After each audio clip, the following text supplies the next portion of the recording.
Hi everyone, welcome to another episode of Practical Organic Living. In today's episode, we're going to show you how to plant shallots from bulb to harvest. So what's a shallot? A shallot's a small onion-like bulb that's in the same family as onion, garlic, and leeks. And we got these from the local farmers market, and it's actually the best place to get the shallots. The bigger the bulb is, the fatter and more bulbs you're going to get during harvest time. So when's the time to grow shallot? Well, like all alliums like onion or garlic, you want to plant shallots from mid to late fall. So in our area, that's around October or November.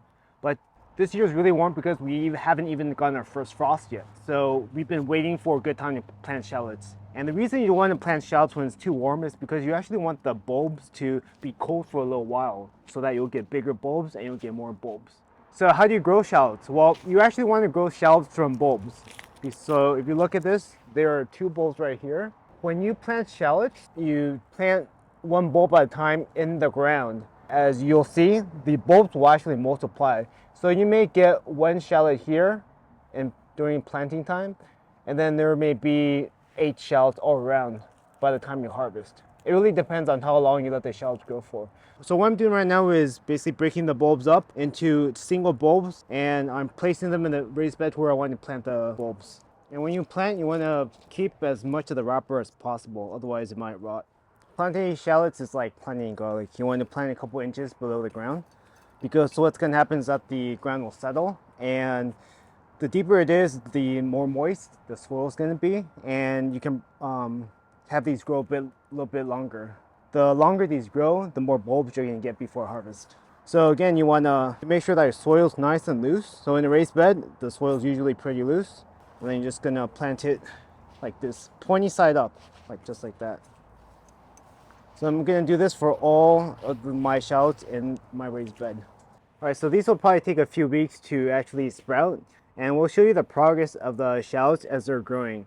So the tops of the shallots will be very similar to the green onions you see growing in that raised bed. And we'll also show you the little shallots that will be bulbing up sometime early next year. So stay tuned and we'll see you in a couple months. All right, it's now summer, it's almost July. And this is what the shallot bed looks like here. So I've got 2 raised beds, and as you can see, the shallots have multiplied and taken over these raised beds. We've been resisting the urge to harvest until now. As you can see here, the shallots grew scapes. We cut them off and enjoyed their delicious taste in our spring dishes. If you do not cut off the scapes, then the scapes will steal energy from the bulbs in order to flower, and you'll get smaller bulbs. So the number one question you might have is, when do you know when these shallots are ready to be harvested? There's a couple of ways you can tell when it's ready to harvest. The first one is how many leaves are turning brown. So as you can see here, there are some brown leaves. Ideally, you want most of these leaves on the stems to be brown. Another way to tell is if the stems are bending over like onions. In this case, our shallots are also not bending over. All right, so the third way is to actually brush away the soil and see how big the bulbs are. As you can see, as I brush away the soil, these bulbs are pretty big. And let me show you another way to tell.